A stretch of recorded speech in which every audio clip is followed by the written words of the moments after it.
Hello and welcome viewers of AVG Reality Channel. Igama umxolisi Sibonge Sakuncube. Namhlanje sithe silethe abantu ababili. This is the first time or rather the second time ukuthi is interview abantu ababili at the same time. Namhlanje sihamba nomuntu wasungula uku-interview abantu ababili in this program. uBongani Ncube is a poet, abaningi mazi vele kakhulu ngoba i-poet, protest poet. Ikakhulu ngendaba zombangazwe lendaba eziphathelene lomthwakazi. Ehamba nodadewethu uMercy Mvundla. Bobabili ba represent an organization ebizwa abalobi bakithi. Siyalamukela Ncube okokuqala. Siyaphinda Dadewethu. Sizoxoxisana asi-interviewani, so ngicela ukuthi likhululeke. Ungathola ukuthi sembuze yena wena umphendulelayo uyangenela uyiphe. Ngathi sasephakathi kokubuza mphambanise enye into liyangenela nge-interject lithi no lapho sihle sikubamba umlomo then you correct. Asikhethe ukuthi sikhuluma ngiphi language, la ngesikhalanga siyakhuluma, la ngesiDonga siyakhuluma. Kodwa lokho sizaqhubeka siqokoqela se-program. Sizokhuluma ngabalobi bakithi. Nxa sikhuluma ngabalobi bakithi sikhuluma ngani? Okay. First thing I want to introduce myself. Ngibona ngathi uyanginciphisa amakhuluma ngami. Okay. My famous poems are Why African Where Goro. Yeah. It's normally ngibona some of them. One day I saw them used in Nigeria, used in Zambia for campaigning. So ngibona ngani uyanginciphisa amakhuluma ngami. Imbongi yabomthwakazi because ngicabanga ukuthi khona enye imbongi yokhuluma ngomthwakazi. Lesami zonke sikhuluma nge-situation yabantu abenayo, be it Africa, be it the world, be it umthwakazi included. So masikhuluma ngabalobi bakithi when coming to abalobi bakithi. Inhlangano yasungulwa ngo-2013. Sasisungulele ukuthi even if thina singaphandle kwelizwe ulimi lethu one lungafi, kanti nabantu abanesiphiwo abakwazi ukuloba bakwazi ukusebenzisa singafi. So after some time wethisini ukuthi kunzima ukuthi ungazenzela ubhwalo uwedwa, yabona ukuthi ungazenzela ubhwalo uwedwa. Then ngangino most siqala ngino David Makakula sasiwu-2 like ngasiqala first. Sasayenza ama meetings amaningi sifuna ukuthi sibe ne-idea ukuthi singahlanganisa kanjani abantu abanesifiso sokuloba abaningi, especially South Africa. I don't know, sometimes izinto ziyenzeka ngenye situation. Isiloko sisacabanga ukuthi how can we start this, how can we start it. Sabamba several meetings naye simthu. Then I don't know, sometimes izinto zenzekala ngenye indlela. When I was walking, because mina ngangaziwa kakhulu ekuthini ngiyimbo protest poet, I was invited kuma workshops and everything. People basebengazi. So I got a call. Someone wathi ungumzamo wathi kimi uthole inamba yami ngokwaza, so ufuna ukubhala amabhuku. I said it's fine because nathi into esihlala siyidiscussa. Umzamo sesithi ngangisese neshop lapha ePakeng lapha kuze lePakeng t-shirt printing. Umzamo sesithi asihlangana. Okay, uthe ebuya sizohlangana wasebuya lolimi. Angazi babeyazana kanjani lolimi.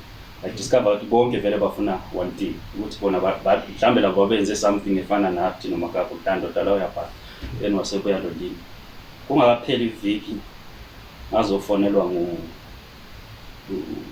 uthiwa simbiza uThomba. Okay, ngiyamkhohlwa but wabuya no Thomba lokho Inkomozi. Hayi lo ehlala ikarati bani. Udlala ikarati yini yedwa? Hayi, esenze ngakhulumela ku public ukuthi la. Thawubali kathi. Uthamanzi sumkhohle. Hayi jima la. Okay, sizomcabanga. Uzilo yini? So Uzilo have known me. Ngiyabona kudala. Yabona Uzilo have known me kudala. Then wabuya lobutho. Yabona. Ubutho lezo. Yeah, Toxin. Wabuya lo Toxin.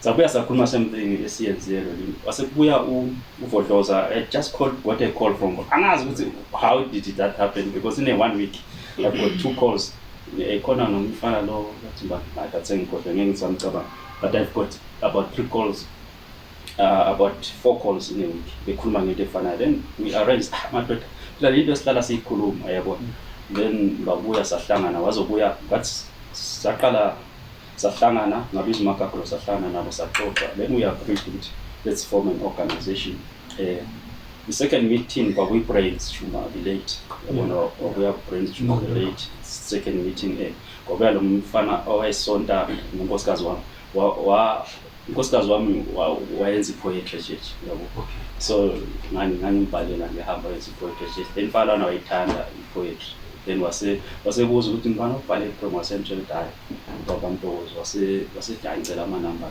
wasebuya ke umlimisi kwakuthiwa umlimisi manje sasebucwana then sahlangana then savumelana ukuthi let's start an organization savumelana ukuthi sizoyibiza abalovu bakithi sasesicela umzamo ukuthi umzamo wayesasebenza kwezindawo wayesebenza ngama-computers umzamo wena since i-Facebook yayisesenza kithi hamba kunye sivumele vulela page Facebook that's where abalovu started yabona so wasavumelana ukuthi mina I was busy kwakule bhuku engibhala lathi izigigaba zabantu ngaziyaduma then I introduced Divele leli bhuku leli I wanted various authors ukuthi babhale ama-stories are different then zavumela ukuthi okay mina ngase ngilaso le story then they said let's go siyobhala then ukutholeze wasebuya lo Clouded wayesesikolweni le e-Cape Town wasevala isikolo wasebuya then she joined us saqala ke ukubhala lelo bhuku lelo izigigaba zabantu ngaziyaduma because we agreed ukuthi ukupublish uwedwa kunzima kakhulu what we need to do ukuthi sishaye izimali thina sonke lapho singashaya izimali sizihlanganise singazihlanganisa si publish ibhuku elilodwa singalilontsha silithengise bese sikwazi ukuthi sipublish each individual so from that day I was nominated in chair then Uyima was nominated to secretary uVutho was organizing secretary umzamo okay uVodloza was vice chair uMagagulo was the committee member labo Mzamo and others labo ministers. Okay. Perhaps liyazibuza ukuthi why specifically isikhethe lapha selizwile ukuthi uNcube became the founding chair wabalovu usisi Messi laphayana is the current chair sis when we were joining nini abalovu sazobuya Ncube sebesihlanganisa imbali laloko sokukhona manje.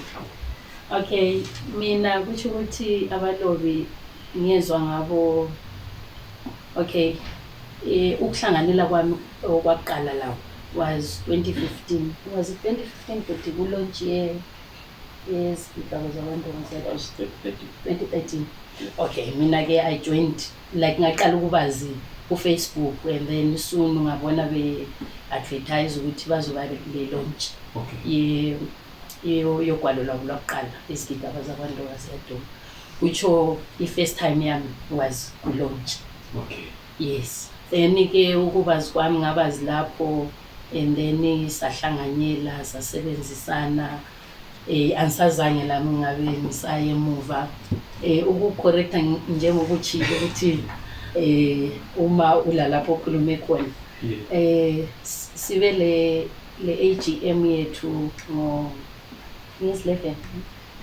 ngezi-11 zabesman that's where nami angiseyena uchair ngangena ukuba nguchair ngo-2017 I think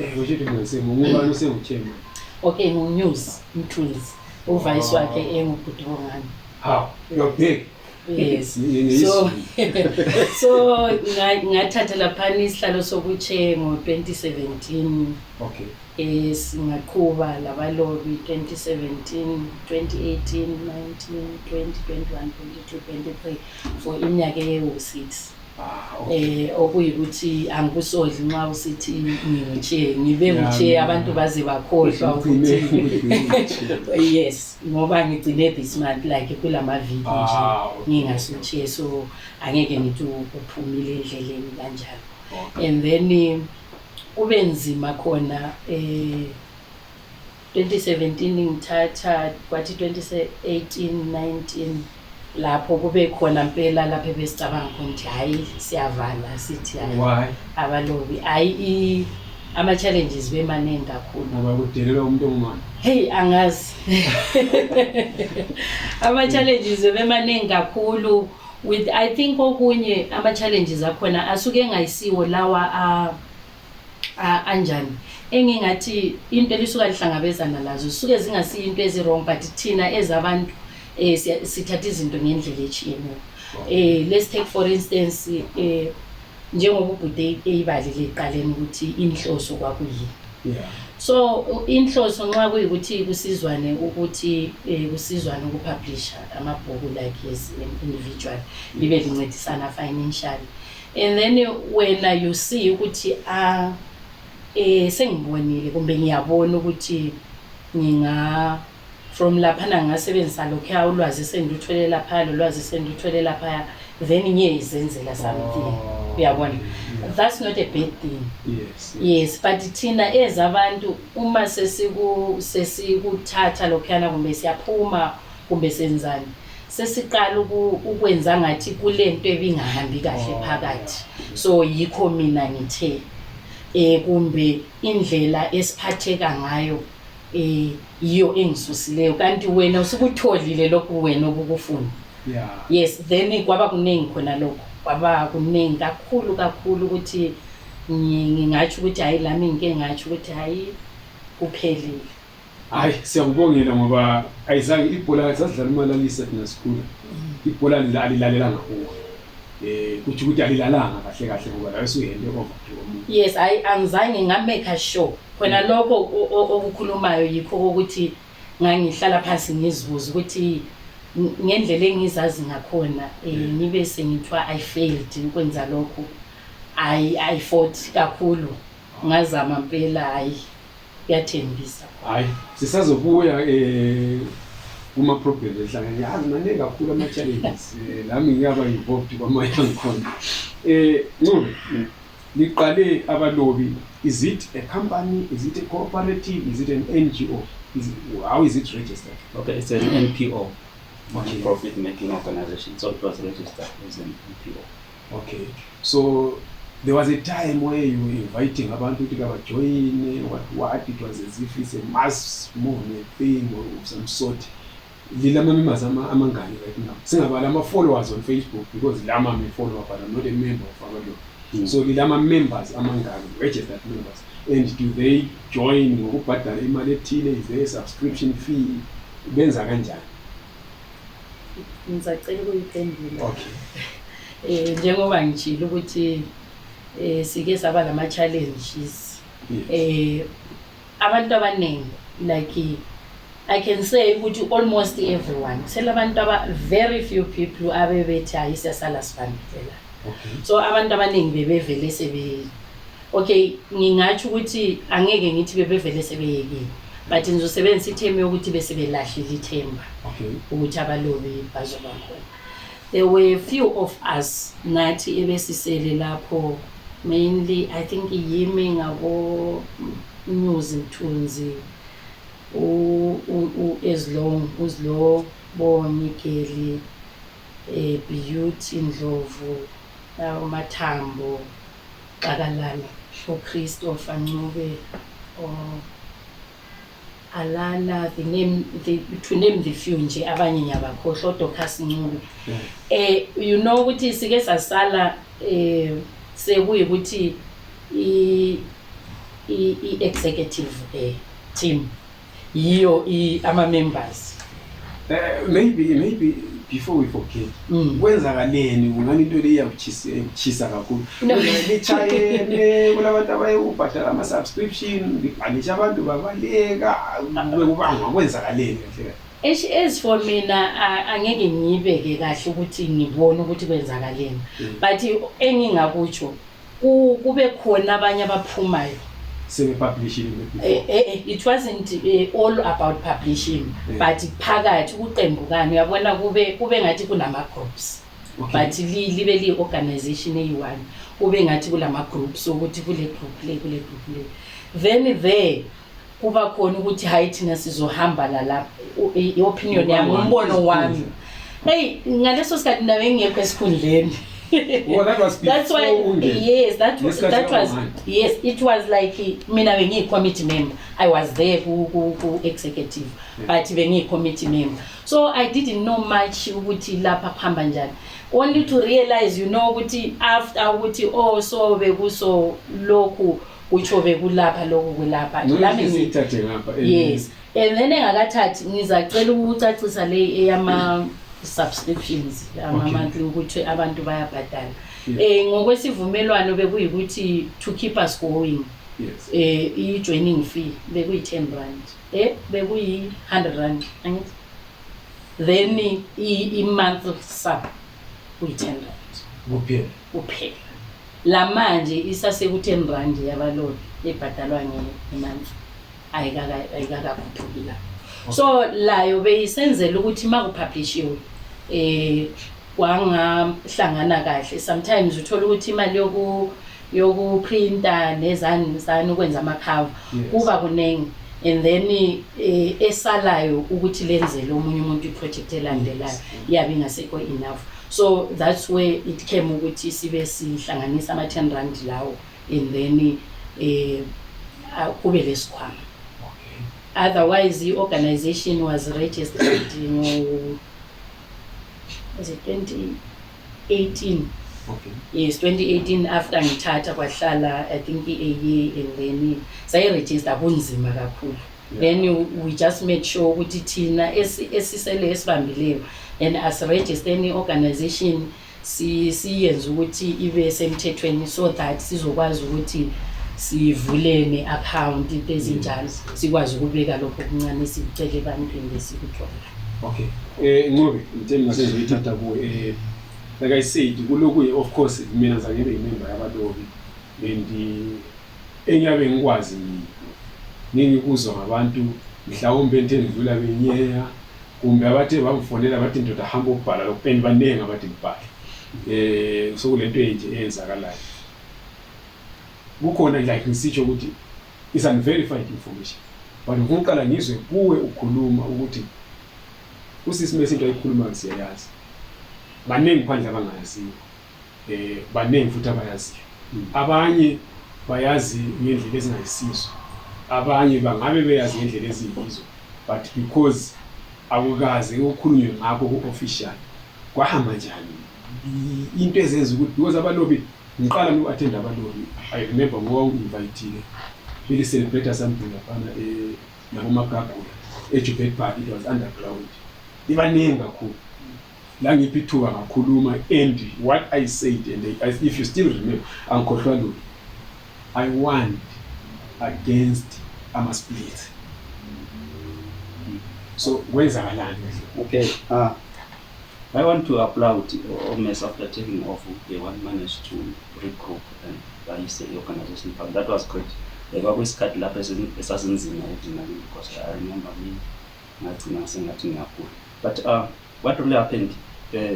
I think kahle umuntu owayechaywa lapha yini bachaywa organization. Yes. So as you said, I'm a protest poet and I've been an activist for a long time. Yeah. So now, what I discovered, the government, the ruling party, don't want somebody also by the influence. They tell the influence and are against the board. So what happened upon firstly, I got a call. I don't want to mention main names. Because I'm from Uti, so first I got a call from home. Someone tells me, Uti, no, Bongan, he was working with Minister of Education. No, Bongan, he didn't know Uti kune organization I said, okay, but no, don't worry, since it's born Latina.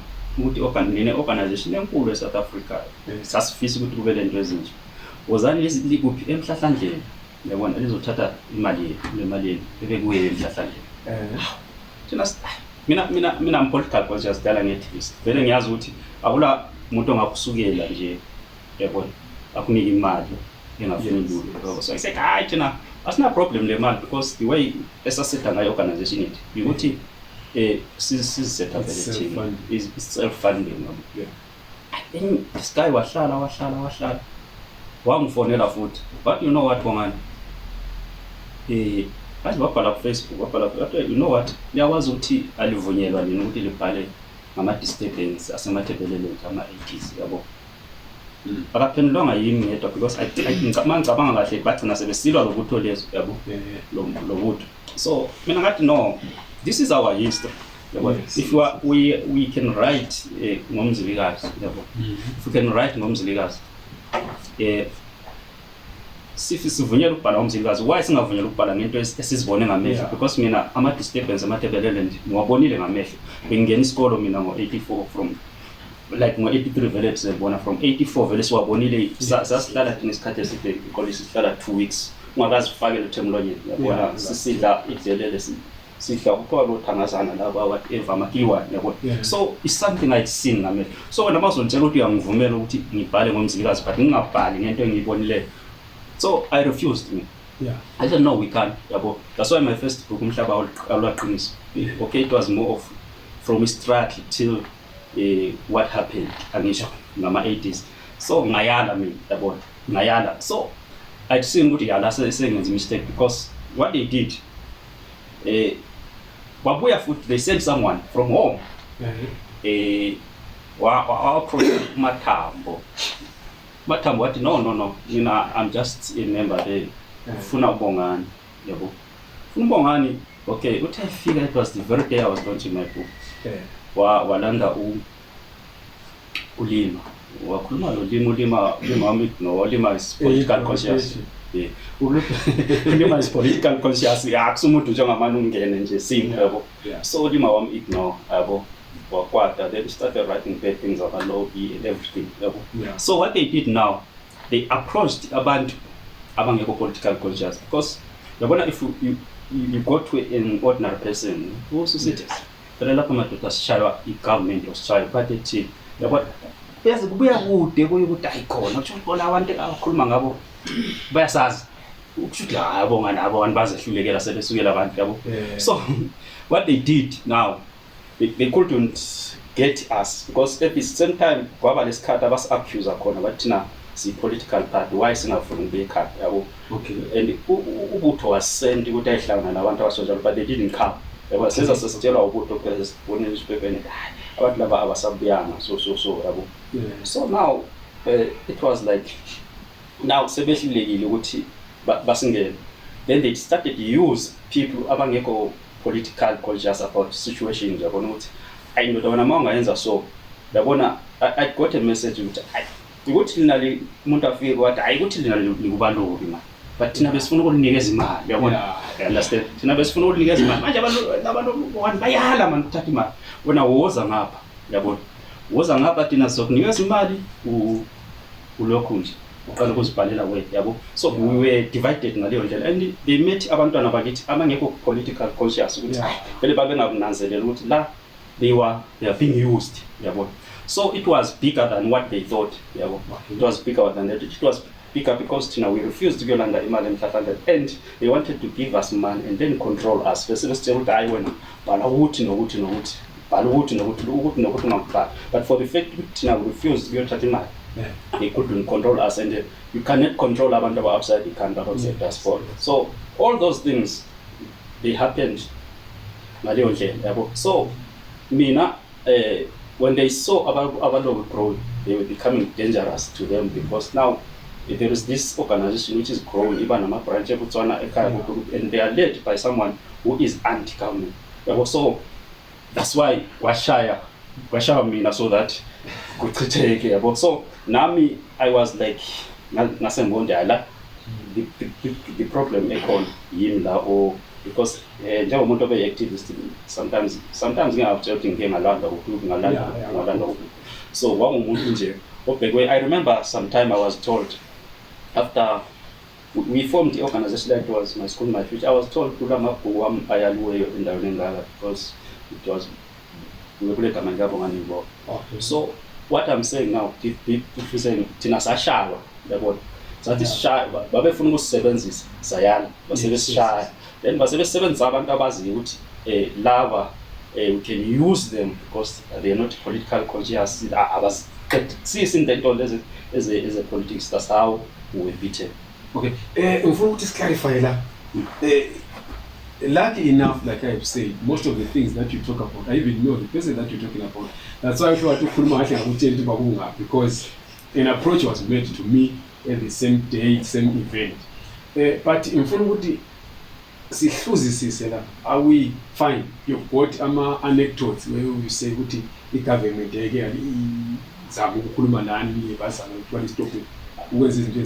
but don't you think ukuthi lo muntu laye eyedwa uvele yena ungomya uyayona other than ulo labalobi kuphela? Because mina our mama experiences, I do have fortunately or unfortunately my experience with the same individual mhlawumbe nguwe futhi wamshawa, because the first time we had an encounter was bulonje ibhuku lakho. The negatives about abalobi were said to me. Mina angikwazi ukunyeya so nxa ukhuluma you know me ngiyazithulela ngilalele ngakhuluma especially when ngakwazi, because I was meeting the person for the first time, so I just listened, then I came to you ngawutshela hayi ndoda othi. That was the first encounter. Second encounter sibeshoot video yakho, I think you remember, Peter Ruba, the guy came asikwazi ukuthi wafika njani. Sathi sisuka lapho ngamxoxela ukuthi hayi mina ngiphethe ama-artists athile, I think there were 10 by that time, including you. An approach was made. I remember we were recording abanqayezwe, they were at the studio, la manje ayiphelanga i-album yakhona Heinz Okhalayo. The guy came to them, in fact went to them wabatshela ukuthi ufuna sebatholela imali to record them, i-album izophuma wathi abogugu labo balandwa. Then I told uNxayezwe ndoda lento leyo ayisoziphumule ngoba ngaphi i-ultimatum inisele bathiwa within a month nxa ungaserekhodanga isiphuma kungathi fine. I'd hired people to go and play instruments for them. Ngathi mina I don't work under ultimatums because imali engiyakhipha lithiwa nguhulumende, so nxa ingekho kayiphi and la namhlanje iphuma ngayo album it disappeared. uMabulala ulifakaza.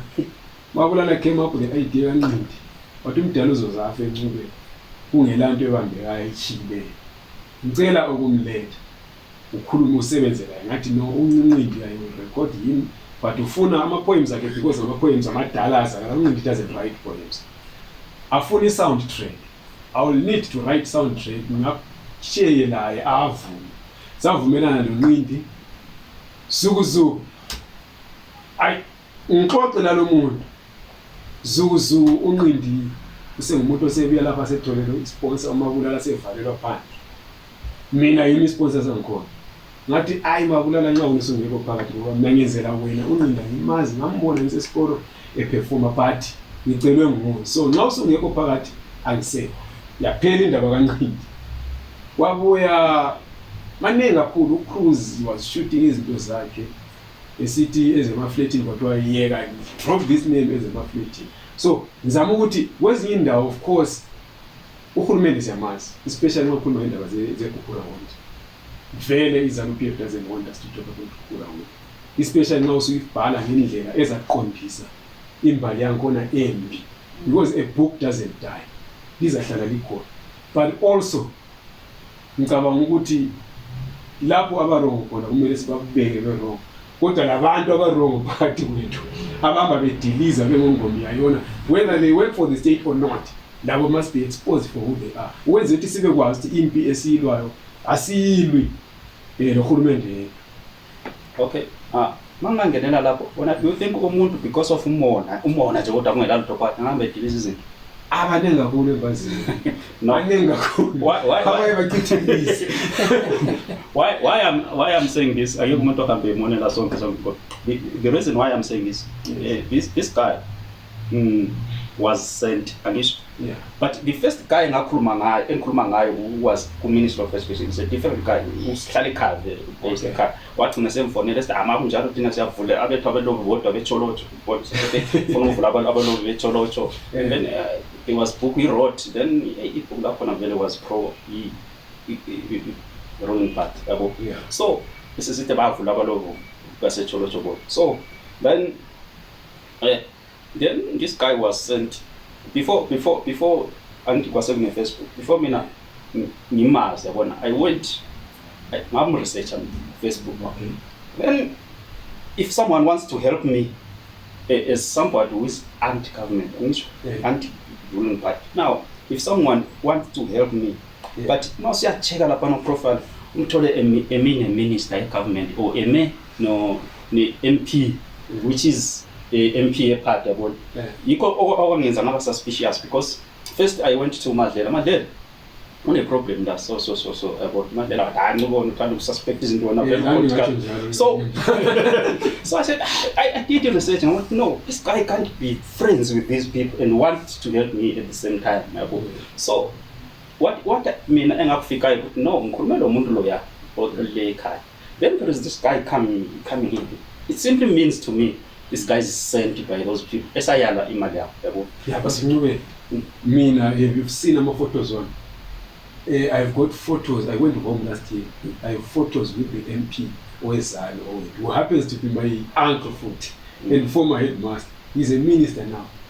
Now people say I'm a CIO. Now police very much when you see this picture. Kuza kuvumisa ukuthi mhlawumbe baqinise.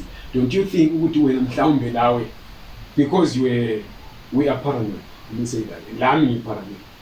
I'm not sure you're wrong. You might be telling the truth, but ukuma with people who pay, do you think it verifies anything? Okay. First when you have never came and say you want to help me.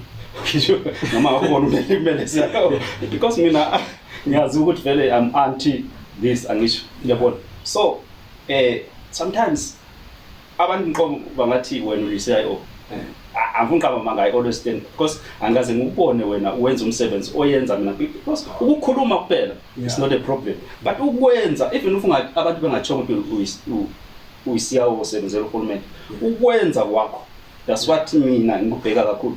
Of course singakhuluma sipikisana ku Facebook support lokho ngisupport but ngabheka ukwenza kwakho no I have never seen anything umqondo sabotaged or tried to sabotage yabo. So I can't say ngo truly is working because izabe uholisela mahali government if wena ukwakho ukukhuluma ku Facebook and you done sabotage but if someone is sabotaging things yabona sabotaging things the guy I'm talking about yakhumbula I was shooting a video. He came to me 3 times. He said to me, yabona ngaba artist ehlupha igovernment yakunikeza 1 CIO ezahlala ukade. Ngasuka mqongo ngamangale wangilandela futhi. Wangitshela same thing. Ngasuka futhi nama kwenye indawo wangilandela. Wangitshela same thing. Then so kumele if you say when this guy doesn't work for someone then so kumele ngiphikisane ngithi hayi wena usho indoda lo ngiphikise yena because yena wangitshela specifically wathi indoda wazotshela futhi ngiyabuza. Okay, nami ngiyaphendula. So what I'm saying because I once told you people lo approached me sometime wathi kimi Ncube mina wathi kimi as long as wena ukhona ngikwazi ukuthi kuphi ticket lami liyahamba yabona. I thought he was joking mina asahleka sahamba because yabona but later I said no man, here is the strategy they're using. Kunabantu aba 2 times clever than us abazofika kuwe ngqo but mina ngi-CIO ngabe le ndaba lapha bayenzelani ukuthi kusasa nxa abantu sebekutshela ukuthi lo muntu li-CIO but awufehle sitsho njalo lo uhlala idlala yabona they are 2 times clever than us. So ungatshela abantu ukuthi umntoda lona yi-CIO but hayi utsho ngoba ehlala ekhuluma isitsho njalo so people are clever yabona. So mina I realize indoda lo wenza iqiniso aphinda likhulume yabona alenza umdlalo maselenza umdlalo to us thina as-sabotage yabona kunzima ukuthi sitshele the next person because the next person is wantu ngoba lo muntu uhlala esitsho kanjalo. So it's a strategy yabo. I wanted us to get this cat out of the way. Now sis Messi, we are inheriting this messy organization. Igama lakho Messi. Now how did you manage to bring them together with, okay, did you reach out to this? I know, in fact, singafiki lapho.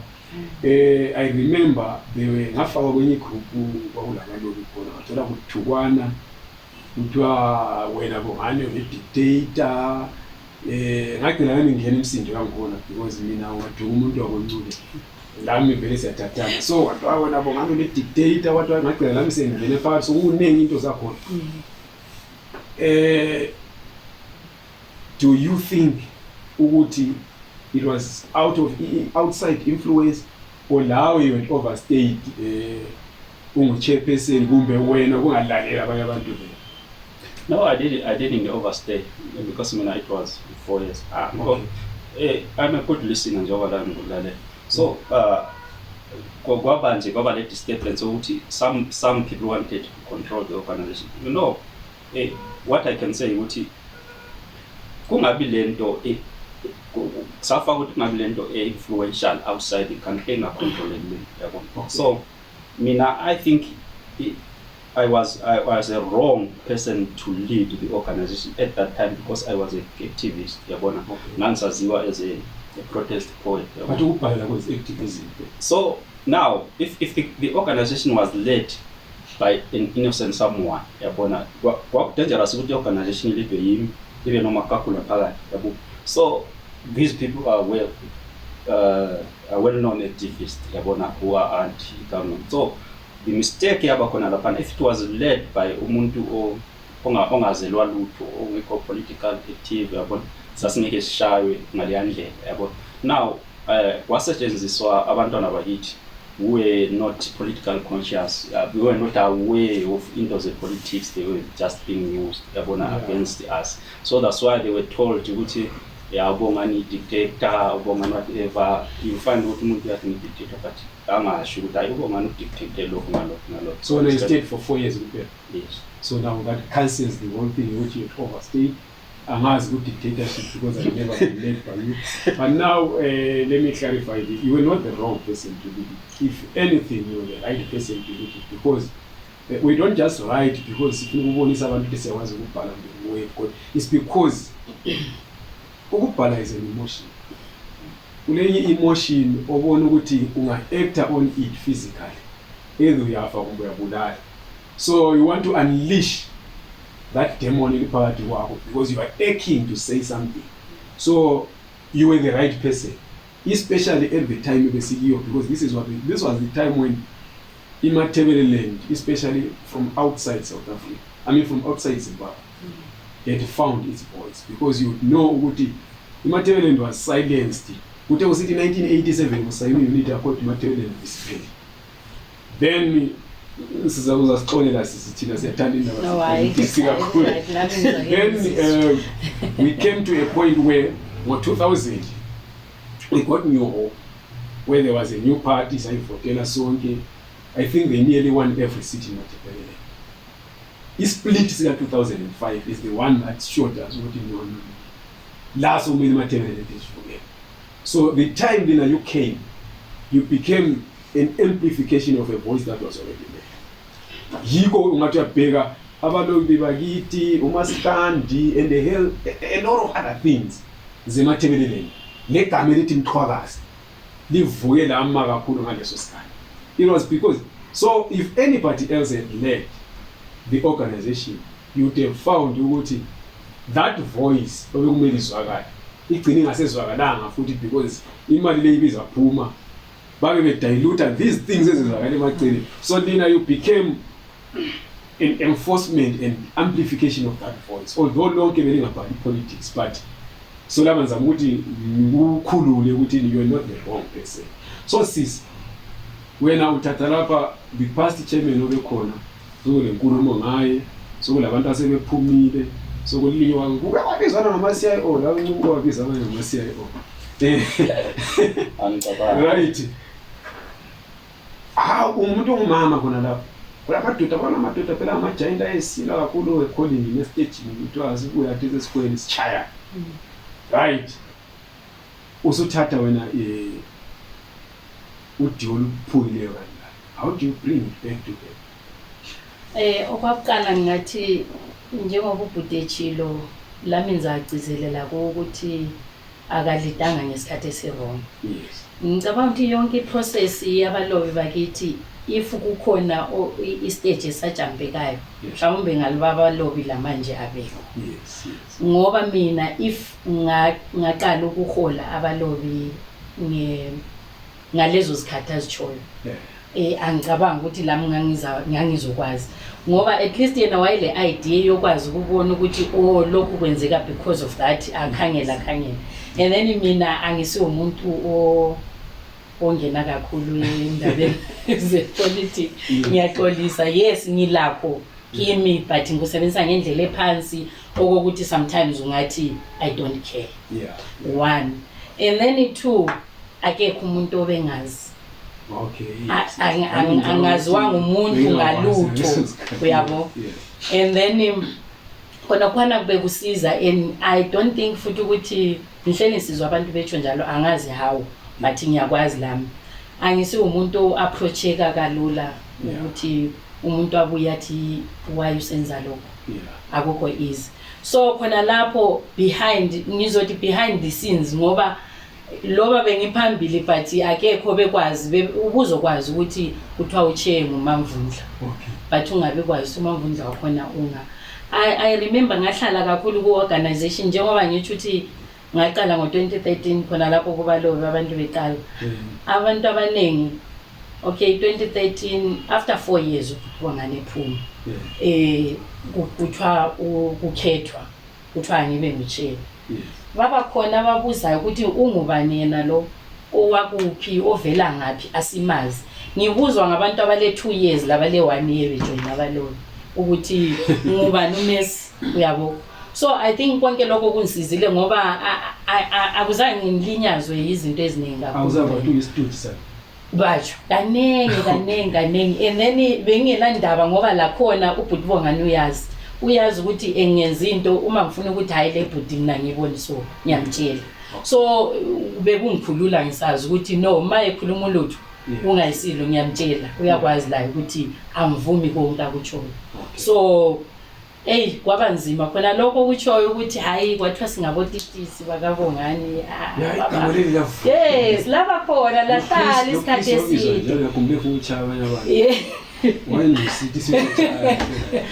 Yes kwahlala so laphana wonke umuntu obethi in fact bekungamelwa ubongani kumbe kungalwelwa ubongani bekulwelwa iorganization. So if you chose iorganization than lokho kunye bekuthiwa ungutitisi kabongani ngoba ubongani ngaleso sikhathi benguchair. So ke kwaba lokuthi ngiyangena kunjalo kunzima. And then ngalwa kanjalo ukuthi uma usenza izinto zakho bengi-relaxed ngoba bengela pressure from anyone. Abantu abangazi and then bayakhuluma abanye baze babuzane bangidinge ukuthi sifuna ukubona ukuthi uMessi wakhona nguphi in ngaleso sikhathi mina ngilandaba labo and angazi ukuthi kwenzakalani le but ngifocusile ukuthi la sivusa njani. That's when 2017 khona lapho bekuyiso isikhathi leso sinzima kakhulu. Abantu bebekhuluma ngapha with the few that abebe khona sizana the likes of Omabulala because nguyo waba umsekeli one. Yes sancedisana sa register organization. Yes saphumelela ukuyiregister savula kahle sithe sesilapho saba lokuthi no loba singahlala siwu10 siwu5 si right senza into esemthethweni kahle abantu bazobizwa imisebenzi yethu. Yes bebengasilahlanga. I can't say bonke ngoba even ama founders abanye asisenabo. Asenabo I think isimo Bhutibongani nguFodloza ngoba I remember too. Ubudo wase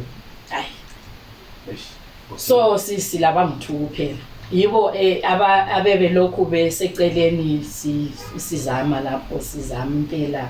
I think abanye khona lokho nje sometimes omunye umuntu kala akabekezeli kakhulu ngabona into ingathi ayikunika ipeace. So kusiya ngokuthi sidalwe njani uyayichiya of which asitsho ukuthi bachiye especially the founders angeke sithi bathenga inhliziyo ezibuhlungu ukuthi kumbe kunjani, but khona lokho ukuthi into mayingakunika ipeace, sometimes you choose to let but it go. have you tried to reach out to them, especially laba kade bekhona be-active kakhulu and those that have published books? Fine, kunomunye abengene vele nxa uthole ibhuku lokupublisha angayipublisha saphuma hambi, labo asibabali because abantu abafuna ama-stepping stones, but laba abanye kade bekhanya be-active kakhulu, have you tried to reach out to them and bathi?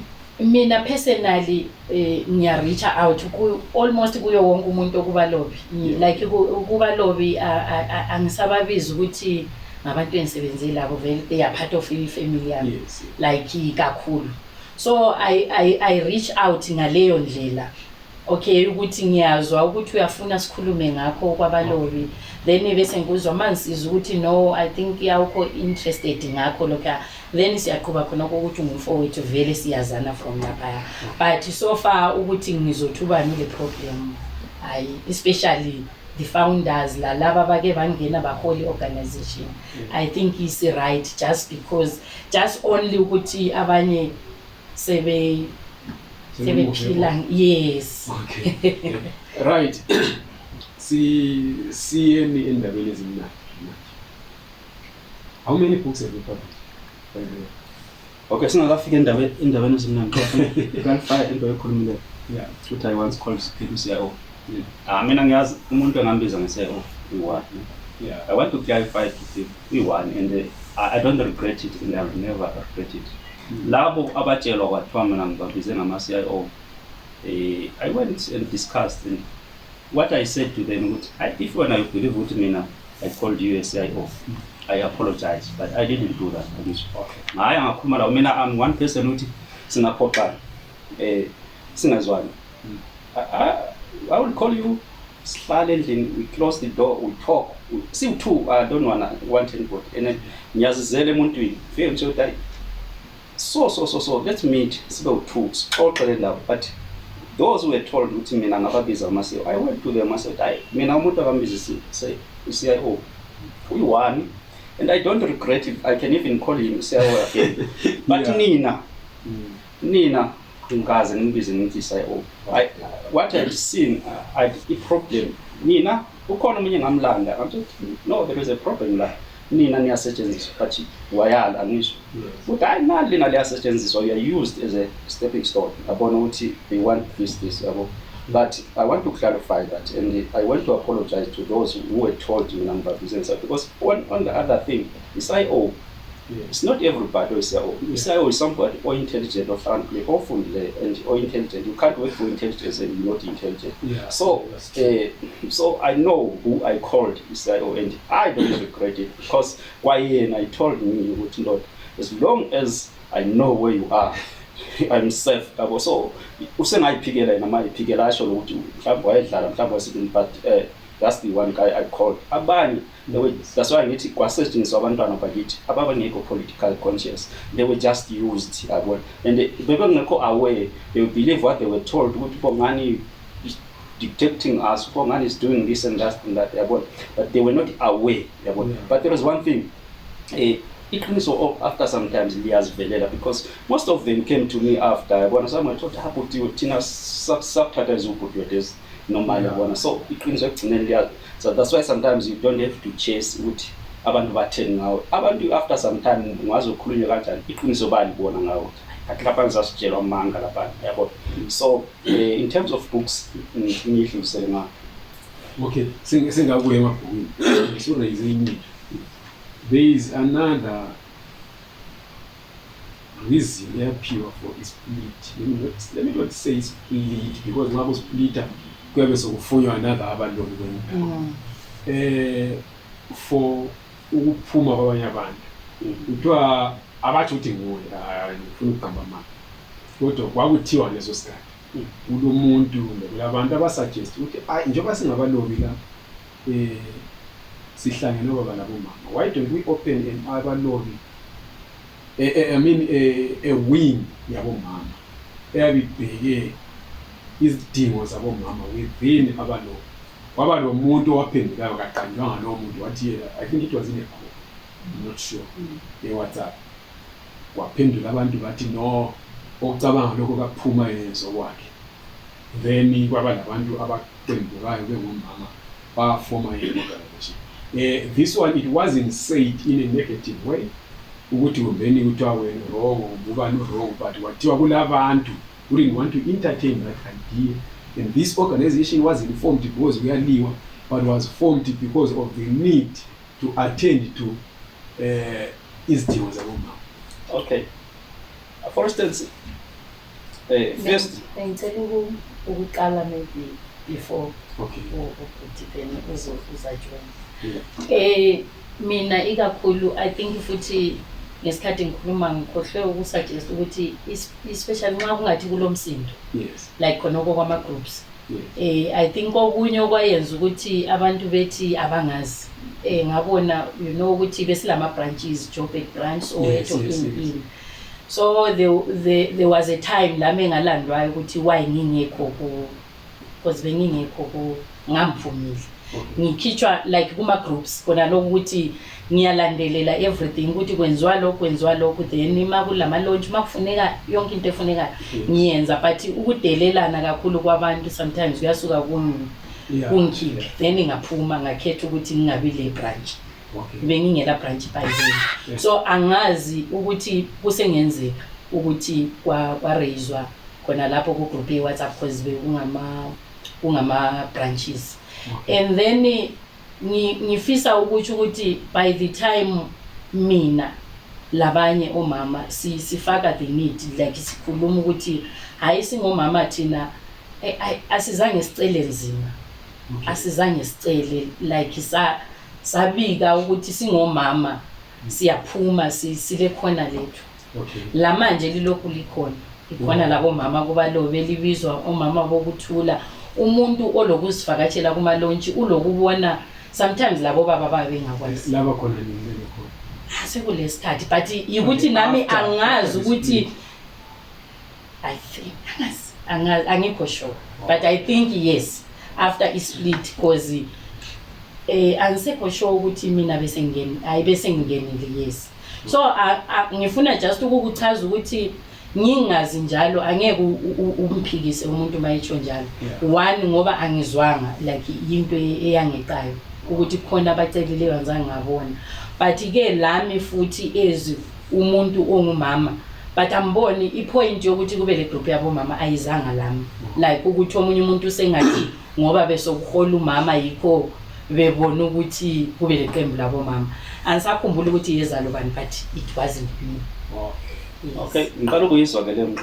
Okay. Ngiqala ukuyizwa, but angithi manje abantu mabese groupini as long as kungela mandate from executive abantu because abazwani angizo sebengaphendulana, uzothola ukuthi omunye waphendulayo umuntu naye wayese branch ethile oyimember nje kuphela kwezona, you cannot take those things ukhulume ngazo, yabona. But as I'm saying ukuthi i-branch yabo mama ikhona angisho, we no need sasibona la sebenza izinto ezinhle ngasikuyilo singazazi, you understand. So I don't think kwakuyinto vele engaphikwa, yabona, because isinto esesingayiphika kubalo because we value omama.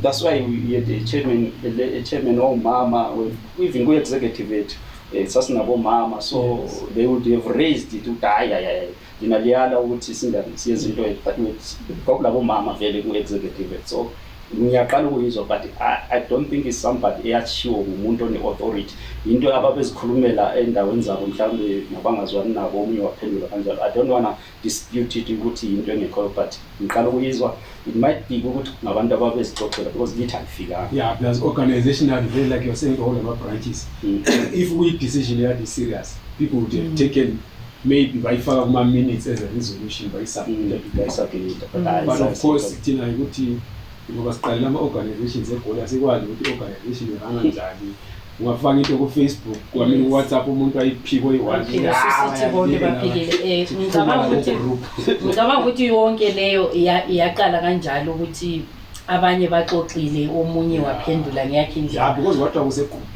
nanga bangakwazi. Yes, ngoba mina nginje ku committee. Yes. loba bengekho phezulu but I've been i-committee member for isikhathi eside kakhulu, so anzange ngakubona kureyizwa kuthiwa kulesicelo esinje esinje. And I think ngiyakwazi ukuthi loba ngeke ngitsho ngiyakwazi ukuthi ukhuluma ngani, of which besivele sesilesikhathi eside kakhulu siqhuba ukuthi ungangena enye into angeke ungene emzini womuntu namhlanje kuthi hayi ungahlala ukhululeke kusekhaya and then you expect ukuthi you call the shots batsho njalo bayazi isilungu. So ngeke aje. Yes, yikho okwasichayayo kakhulu. Bengizitshela ukuthi angeke ngikutsho but nanku sengutshile. Yikho okwasichayayo kakhulu ngenxushunxushu esuke sabanazo ukuthi khona abantu abangenayo awukaka understand lokuthi into zenziwa njani. Yes. But isufuna ukuba lo umbono u-right kakhulu but awu challenge ukuthi ufuna ukuthi izwani mina.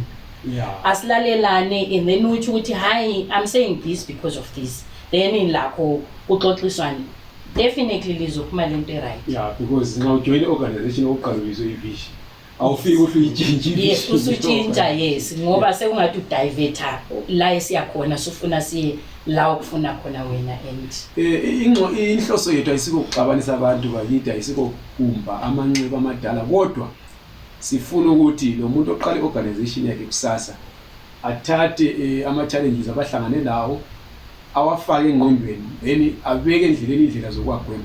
Sesisemabhukweni uthe selipublisha mangaki? Sesti over 2 Okay. Sesipublishe angu-21. 21. Yes. From 2013. Yes. Okay, and nxa engu-21 I know umfowethu le-3 already ama-authors ngaphandle kwakhe kulabanye okay uMathambo sele-2. Okay, singasizana I don't need to mention them all. Okay, amanye angu-2, is it 2, 3 ngoba kulama short stories ahlanganyelwayo izigigaba zakwaNdonga ziyaduma lengiyazana zakwelakithi lesigiyango lwethu ngolwezinkomo kulaba imboni eziningi lapho. Then leli izigigaba zakwaNdonga ziyaduma ilwelakuqala elaligoqela abalobi abalapha. Then ingiyazana zakwelakithi ngilabalobi abasekhaya eZimbabwe, of which lakhona sathi if ngesikhathi siqeda ukuvuselela sahamba sakwazi ukuya launcha i-organization khona. Yes, so abalobi silabo loba bengekho banengi yiloko ukuthi omunye uyaphinda ubongani 2 ubhuti Mathambo zi2 lami ngile 2 lapho uChris no le 4. Whoa. Yeah, it's 4 right? Yeah, ngoba i-launch yokugcina ibe nge2. Yes. Yes, so ubele 2 already. Then kulabo Doctors, kulabo Delisani solo like into enye enjabulisayo ukuthi omama labo bakhona khona. So lento yokuthi kube ngathi omama ngapha sivunyelwa ayikona abakazi besinikeza iproblem. So how do you choose ibhuku publisher? Liyazophisana kumbe olebhuku lakhe? Olebhuku lakhe uyaletha eqaleni besivele sile list like ungaba lebhuku lakho ubone ukuthi usuready ukuthi lingapublisha uyalithumelela umabhalani wethu. Okay. And then if kukhona ophambi kwakho then uyafaka emuva. Then nje ayeza alandelana. Loba ngubani. Editor ngubani? They editana lini? How do you edit? Do you have an editor kumbe a group of editors abahleli laphayana?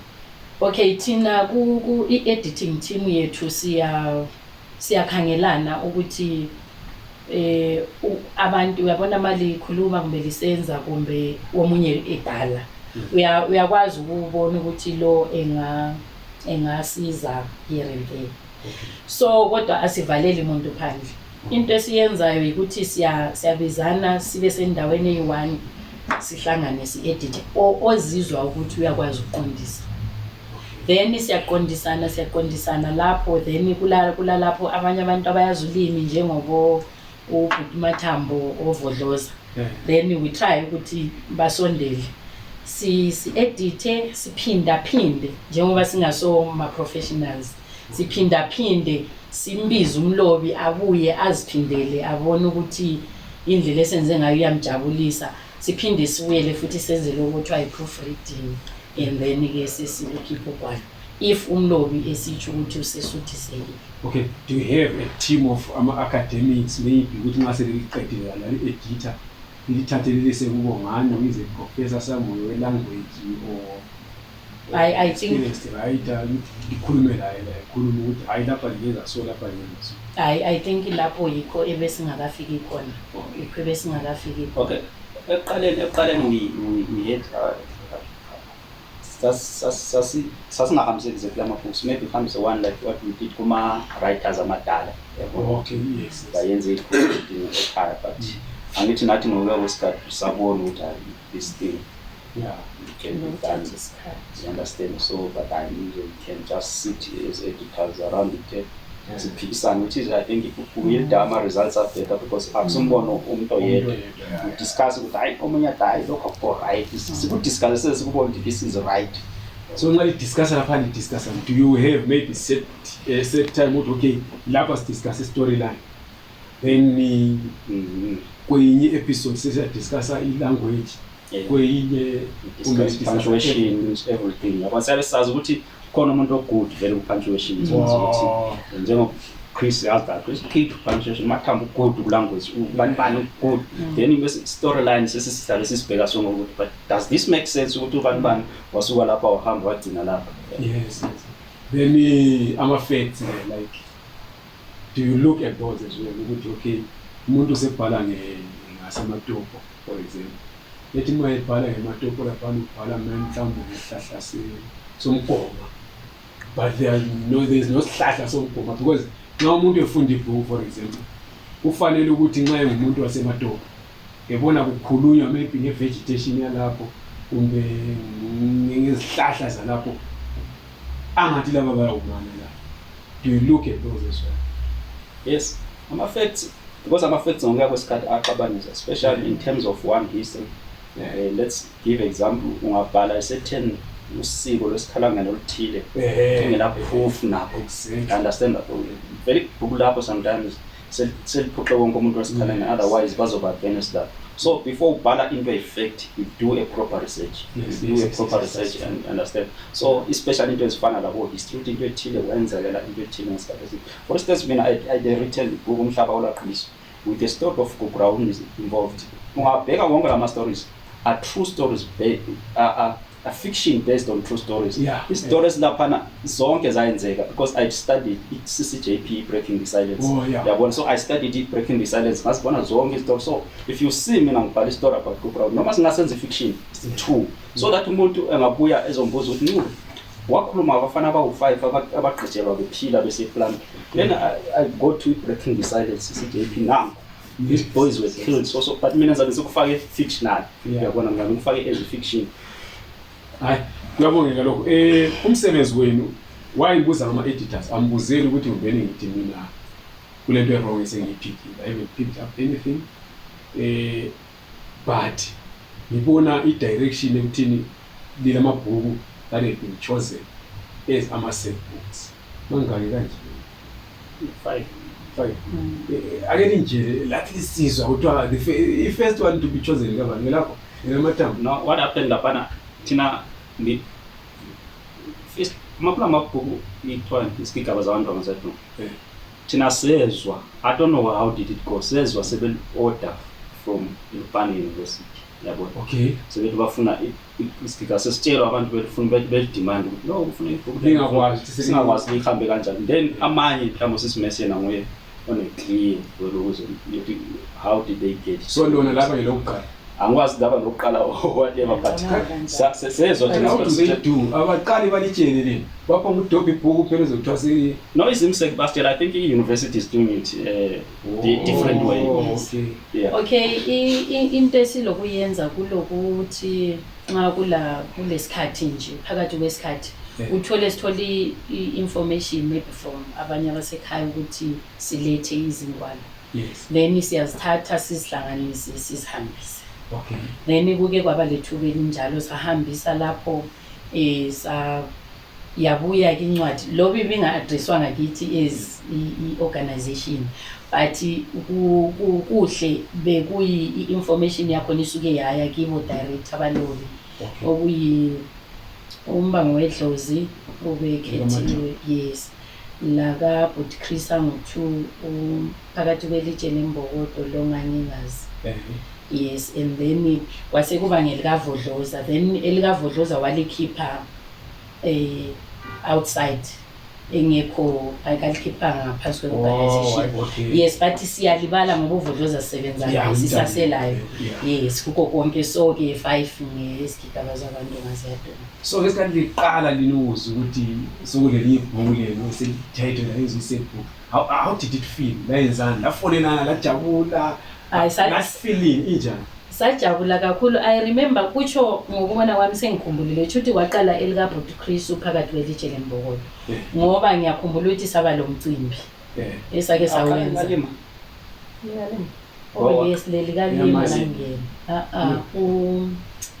kodwa mama layo kutsho sile 6 okay yes kutsho sile 6 kodwa mama isengikhohle so angazi elikalima ukuthi ulima okunye usehlala ekhaya so wayaba best ekhaya so sometimes kuyafika khona le kuphelelele then asikwazanga ukumcelebrate kahle but ke ngiyakhumbula phakathi kwelitshe lembokodo sayenza umcimbi sa celebrate ukuthi hayi lathi sibakhulu so but why lingake libanikeza ama disc lidinga sponsorship ukuthi napa abantwana bethu lapha sibanikeza ama trophy ukuthi seliphakamise i-organization okay what we did ke kwi launch okuncane sikwenzileyo yikuba appreciate ngenye indlela eyokuthi lathi isikhwama asivumi kahle so sakwazi ukubenzela ama certificates ngokubanika okuyizipho okuncane nje sakwazi ukuthi sibatshele ukuthi siyabona siyabonga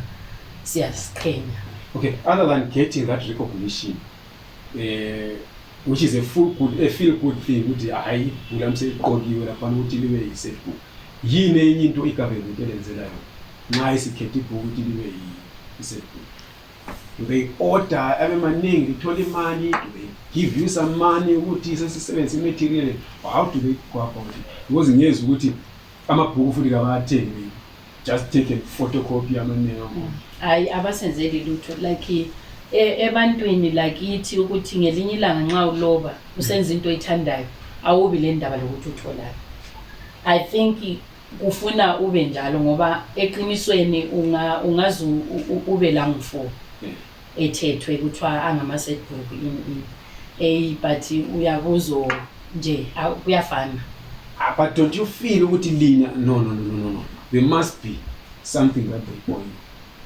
maybe alikabikwasi because as an organization you need to write to the government, especially the Ministry of Education, even in tertiary education. It okay, siyavuma ukuthi siyabonga ukuthi we recognize our work, but that we believe because you hold the rights to do something. Am I right now? Now, author ungase our organization, our organization for a certain time.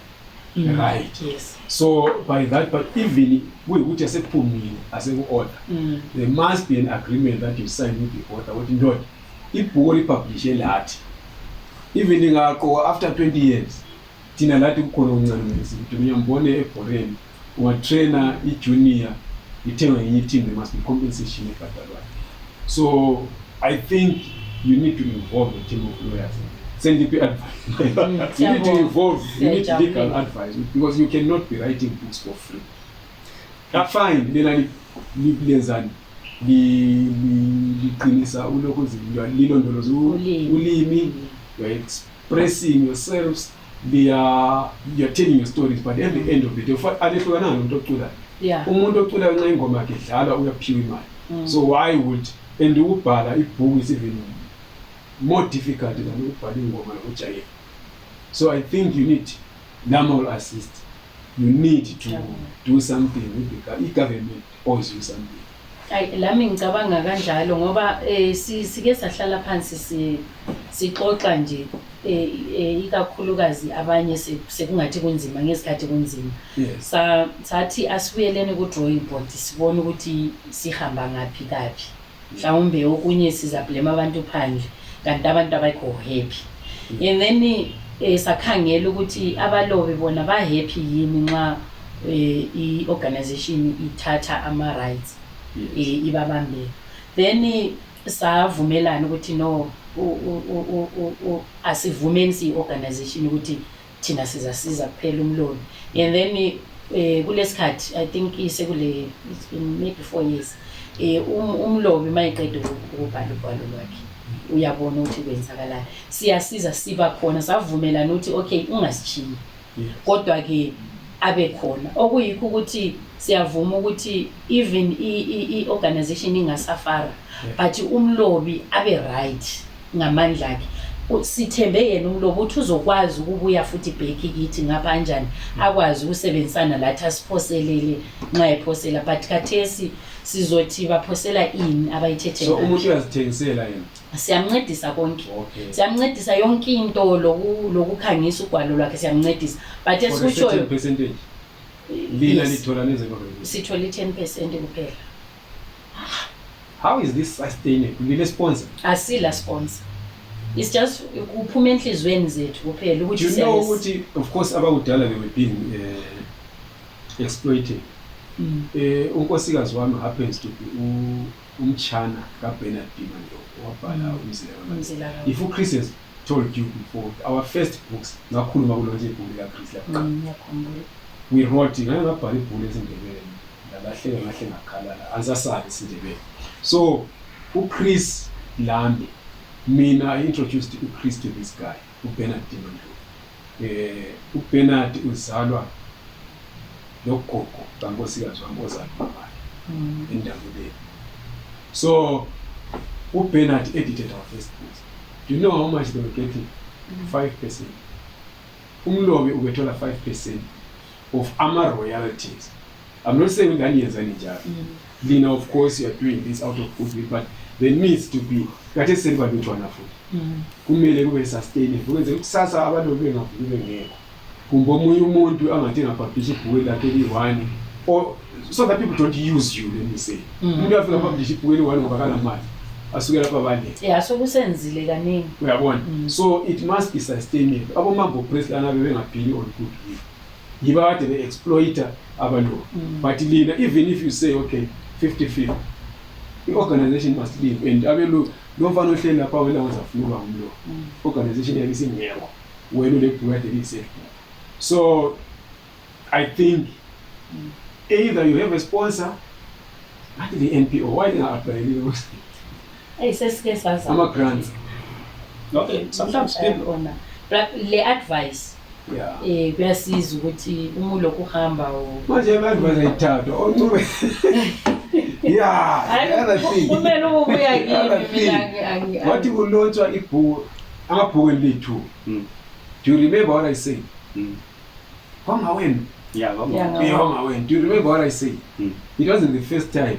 Ngathi ngiqala ukuqala the first time ngimbizile kuleyilo uzene iseJubek Park ngikhuluma ngathi umhlaba uyamove and bese ngayibuza for IR information. Ngathi umhlaba uyamove. Sokumele kube lama audio books. Do you know ukuthi kade samabhuku lawa abathatha i-hard copy bese photocopy? Ngabe la amabhuku maybe are online or Amazon. These people would be forced to buy them. Then kumbe abe ngama audio books, people would be listening. As people listen, those views ayalinikeza imali. Okay. Then ngigcina lilotsheleni ngathi mina ngathi nxa ukuthi alisafuni ukumova le technology, next time ngalilontsha lingambi. And you know what you chose? You chose not to invite me than to follow advice yami. Okay. Anko ithi ngibeke kanje ne. Umathambo answered correctly. Yeah. Yabona. Umathambo said there is one thing, you can't be a one person, be a filmmaker, be a writer, be a director. Umathambo said I invite everyone who's a filmmaker, who's a director, to come and use, because ibhuku lakhe lake lithathwa yiSolis University bethi bafuna ukulenza ifilimu yabona. Okay. Basebesithi hayi funding masayithola. Basesithi no, mina I want to give anyone who's a film director who wants to produce, who's a producer for my films, I'm giving my, because what I've seen, I can't say mina as a writer I can also do that thing. Yeah. So Tina, we are writers, and so we are inviting people who are film producers, and abantu ababhala ama-drama man. If they want our books, they must come to us, because Tina maybe experience ukuthi as ubongani nginje, so I can be tomorrow a film director or a producer. Kuba nzima ngisho anginalo ulwazi, but mina enginakho isiphiwo sami sokubhala yabo. So we didn't deny, we were right, but we put it in, okay, what we want. Tina personally, we can't be writers, directors, filmmakers and everything. No, yeah. We want people abakufeel delay, abalolwazi ukuthi what they can do. Even now I was taught by Matam what konomunyom approach later, but people approach bakutshele ube nethemba and they don't put yeah, but don't be exploited. Don't be too desperate to have your book turned into a film or a Hollywood. That one is local very bad. I'm busy. Busy. Let me say we are busy. It's set emakhaya, but Tina emakhaya obulawa. Tina, we want to turn it. We're not taking the story, but we are building our movie around the story. We want it to be created by who? But Tina, of course, is khadisezidlulile ezazikhona. So uletwe ezinenge ezinje. And Tina setting is in Johannesburg. So a lot of things. Sesingathatha kuphela the concept. Sichinje into ezinye. But now I think lani lingalindi ukuthi umuntu azabuya. Ngithi you must commercialize umsebenzi wenu. Okay, in terms of the approach of people who do these things. Umthusi is a brilliant script. Script writer bomani. Umthusi is a director. You can have a partnership with Don. no, I've been a script writer and I was, but mostly in theater plays. But Umthusi masikhuluma ngombango wedlozi, Umthusi was very excited. Kuqala umbango wedlozi, uqala uMathamba esawubhala ngalo. Umthusi commented that this book I want it. What do I pay lapha? I don't know. So dream never dies. So yeah, maybe one day you will approach, because why the phone Mathamba uzakhe kwalifuna la book that Mathamba need that book that I don't know what is the problem is like ukuthi but thike singapha outside Zimbabwe siyazikhipha kulabaya labo bazikhipha ke, but we need to collaborate. I'm happy with lamba la launcher abalobi ekhaya, but now like I'm saying ukuthi singalindi ukuthi abantu baze mina ngilinda ngivize lezibuyele la ngilandile and ngathi ngile project ethile laba phela isithi ubenefit abalobi kuphela si benefit us also, because these views are going to pay me at the end of the day, and people who listen to you will also approach you. So at the end of the day we need to I think this first stage, especially as people basemathekeni ngibona uzinjizo yokuthukana noPK kakhulu bengamthuki wemtshela iqiniso semtshela isitholo ukuthi indoda you've been using me all along the former for free ngisenzani but at the end of the day nxa sokumele ukuthi sokule mali sokulama hours sobiza abo Japraise abo Macheso oMark Ngwazi uyabona this thing have been happening ngokudala yabona MDC ibuya la eGoli now we active. Mina I poet very from Ngqala ne MDC what will do kwakuyimi kwakuyi try group le icula imbuko le icula imbuko wakucula khona uMbambo kwakulonqumalo khona kulonqumalo khona ubongani ngiyazenza sekhaya but yaqala ekhaya isunduzo hayi yaqala ekhaya vele was part of so we two abaze babuya later oHadebe igroup yabo kuthiwa Makhosi Amahle, but we started with trying ngathi benginayo imbambo sengikhope igroup yakhe yacula ingoma kakhulu ayihlanganisa ingoma zesisholo. What happened? Sasibizwa siperform ama-rally yabona, siperform ama-rally MDC sibizwe wherever yabona siperform, but when there was funding sasamangala thina sesibona sokufaka umntaka mntu sokufaka ubani thina were not there. So thina we have been exploited kakhulu, and usinja we support him. Now is exploiting. The problem is ungaba exploited kakhulu ugcina ungasela ndaba nomunye uzabe exploited. It's because what started vele MTs exploited us kakhulu. Kuthiwa ngizoyikhumbula le group angazi ngesuku lokugrupa sengikhohle, but Nxumalo was managing that group. Uyabona before esiya kuNdolwane, you understand? Nxumalo was managing that group. Fine. But baze banqobe. Asibo banqobe bomhlaba. Yeah, banqobe bomhlaba. Yeah, banqobe bomhlaba. Because right, abanqobe bomhlaba. So uNxumalo before siya kuNdolwane was managing abanqobe bomhlaba yabo. Igroup lena yaze yasplit because of being exploited. Yabona easy bashiya. Ngike ngabona umbambo ngangasambuza ukuthi umbambo sadoda. I know what these things happen to us, and the MTC used those guys. Used them everywhere. Mina ngambuya sometimes do quick. But when there was funding, then sobona sokula abantu abantu ukuthi lina sekuhamba silba ama spectators, and uzinja was quite right. But the only thing esingayinqoba ngayo thina, but the problem endabeni kaZinda ukuthi it is done by one of us. Yabona who is PK. Phela umele ubone khona ukuthi that's why bengikhuluma ngami la ukuthi don't just give me your work uthi ngoba ngikhuluma ngezapho manje, right? Remember uzapho uyakuhlukuma kathesi wena you can't put your video online engoma wayenza ukhala because it's written as a Zappo national anthem. What it is fundraising for Zappo because it's registered. Yes. Maybe by far go distrocate. We are earning money out of that, or some guy is earning money. Yabona? So akuna umuntu business akula umuntu wakini. Umuntu wakini umntana akho kumele wona take care of.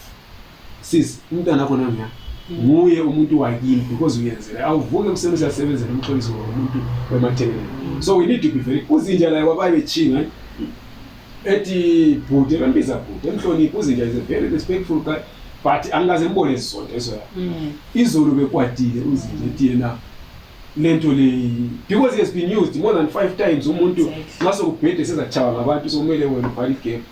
So kule mali so uthi imali ngithole Harare ngikwe ngabobani bani so awusebenza. So at the end of the day don't allow yourselves to be exploited. So lingahambisa umsebenzi wemahara sesizaqeda uhlelo indaba yama audiobooks lapho kuliyesile ufunda ama audiobooks mina ngawabona a problem. Okay, mina I refused to do because it was easier. Maybe this time angeke kusaba easier because it was easier to take the audiobook yabona audiobook than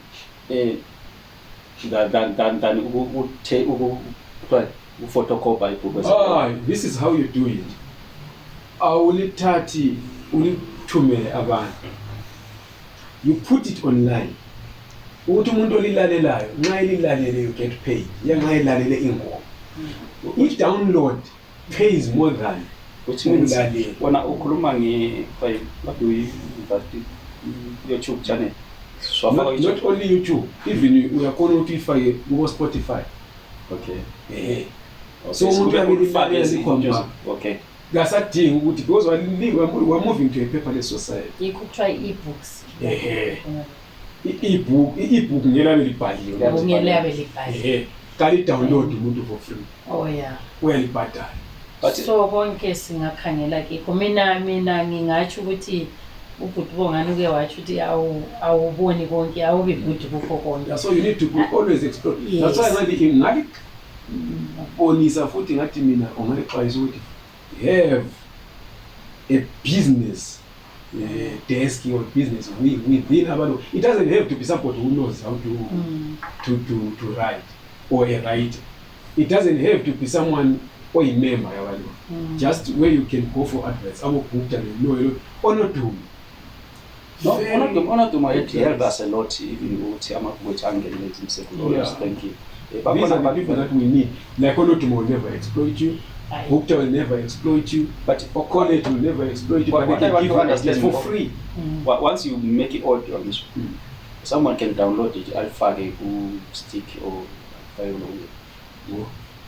Is there any way which might prevent umuntu download audio ungayifaka ku SoundCloud? You can choose ukuthi it SoundCloud button. SoundCloud doesn't pay. Doesn't pay.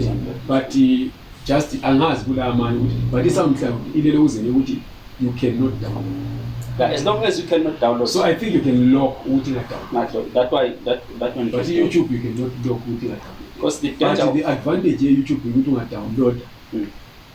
I get more money than now for ukulalela. But the danger of downloading it once you download or forget sticking. Ngicabanga ukuthi kusafana la khona lokhu loba singakubalekela kodwa kuyafana la khona ukuthi umuntu ethenge one book ayo photocopy lazo umuntu olalela efonini yes. For example ngalise umntana esikole uyabedlalela efonini ngibe sebebuza umbuzo othile alalela efonini ngeke download efonini angani download efonini ngeke alithumele. Okay, I think we have to lazo kulifake ngama chapters ngiyabuzwa ukuthi ufane lonke ibuwatsi. No, as long as you download it, maybe it might be very, very good. Because I remember since today, from the working. Why from when the YouTube channel that did that very, very good. But I was watching now. Yeah, but with YouTube it becomes even more entertaining or more captivating. They have a movie. Lapho sibili fine lapho imali old everything balalela isikhathi. Ngaphandle yena nxa kuphuma maybe they explain namhlanje siyakhuluma ngochapter bani but ngambona kama mvunja ku YouTube channel ile follow nini lo ni audit ekalungisana ayiyabe lifunda live. Yeah, this is what I'm saying. Yeah, like I'm saying ukuthi nxa engalifunda because people abantu kakhulu ku YouTube they want to engage with the person. So nxa wani ngumathambo bafisa ukwazi babona even ku Facebook you can even read it on Facebook ube live Facebook's page like it is where ube live ulifunde maybe ufunde a chapter or some pages then you explain it wenze ukuthi umuntu nxa sesiyale review ngalo intana esikolo will come here kulabantu abalazy uyabuya la afika abulale usazabulalela more than 80 times uyangayilalela. Yeah, angazi kukho sasekhona uyifuna ukuthi likubike ebantwini lapha singabhayi.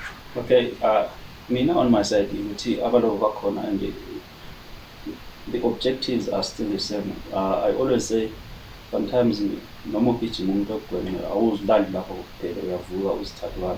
We want to thank people who always helped us, especially abantu abafana labo Mpumelelo of Ogeri, amanye ama-companies, Kingdom Blue, Togas, the people who always helped us, and the EM ayashintshi, objective still the same.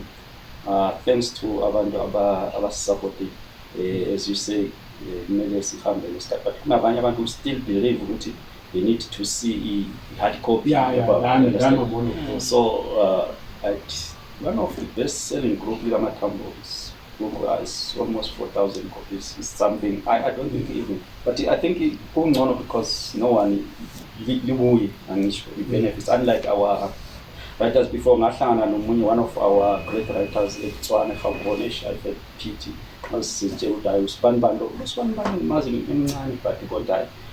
Lawo uzumzwele lawo udinga ukuthi hayi ithi ngifake code phela obaba bethu laba yibo abantu abasifulela impela and but I seen ukuthi self publishing is much better than into ayisenzeka before. Our writers were exploited and thina as youngsters we don't want to go the same way.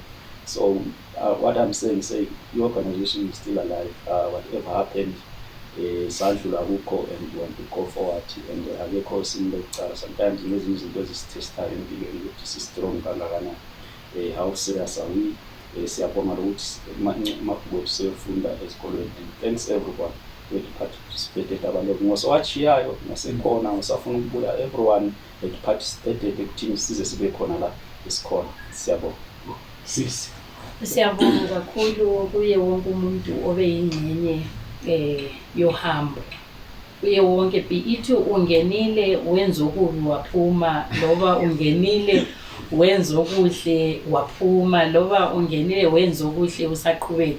Siyabonga kakhulu as ubhuti said ukuthi asigxeki umuntu asibuyele emuva kulesikhathi lapho ubona khona ukuthi ukube into enje ayizange yenzakale kube la asifikanga. Ijeni yethu bingelula inzima ukuthi ukube izinkinga ama problems abe khona awabanga khona. Sometimes ngilokucabanga ukuthi mhlawumbe ngase relaxile sathi sikhona singabalo sehluleka ukusukuma. So siyabonga kakhulu ikakhulukazi nje abantu abasakholelwa ekuthini silondoloze into zakithi kungayisikho izingwalo kuphela but umculo into zonke ezikhona. And then ngiphinde ngicele ebantwini bakithi ukuthi isupport hayi lapho sisehluleka impela. Abantu bakithi uzahlangana laye athi hawu kanti ngokuthiwa ubhala amabhuku uthi athi manje lokho sahamba ngenyawo. Uyabona umbuzo ukuthi ulalo yini ibhuku lakhona akala. So uthi imoto ngizayithenga ngani wena ungasupport ibusiness lami khona lokho engikwenza. So isupport isasichaya ngazi ngapi bakhona but asiphakamisani lokho hayi kuyasehlula kakhulu. Siyadonselana nje phansi thina sisodwa. Yikho kimi mina kunzima ukuthi ngiyetshela umuntu wakwenye indawo uthola usulwisa abantu ukuthi alisi support. Thina sisodwa sehluleka and kunzima ukuyafundisa umntwana wakomakhelwane wakho la engelamthetho. So I think kumele thina sisodwa sicabangelaneni siphakamisaneni and then umuntu ukuphakamisa omunye uyabungathi ukuthi la uzaphakamisa wena but sasiyavuka ephakamisa umntana wakho and so on. But siyabonga kakhulu abalobi basasekhona. Usizo siyaludinga in form of advice, in form of sponsorship, ngayo yonke indlela nje le support. Siyabonga kakhulu. There you are, ladies and gentlemen, abalobi bakithi bayakhala bakithi, lami ngiyakhala on their behalf. Angithathele lithuba ukuthi income kakhulu abantu bakithi eMatabeleland asebebonise uthando lento yakibo ngokuphosela khona okuncane okukhona abanye besiza ngendlela ezihlukeneyo. I'm going to mention names. Kulabo Bhuta aboNodumonyati, abo Fraser Gupta, kulabo Sinqobile Koboto, kulabo sekhulume ngabompumelelo Ndlovu, uhloso kwakha, labanye abaningi, Kingdom Blue, Umthwakazi Funerals, labo Kings and Queens sesiyabona labo besiza abantu abathile. City lingadinwa la kusasa kodwa there are several out there ama companies amakhulu kakhulu kulalaba. These are individuals lama companies amatsha asaqala but kulama companies inkalakada kulama businessmen aseMatabeleland alapha acatshileyo. Sibabonga futhi labo Colette Ndlovu. Sithi bayakhala abantu abenu ayisibo bodwa. Uzinje behlaba umkhosi izolo uhambe waya eDurban. Out of the whole of South Africa ecula uMaskandi he came out 5th engeyedwa eZimbabwe. But simbone ekhala has been exploited according to what he says.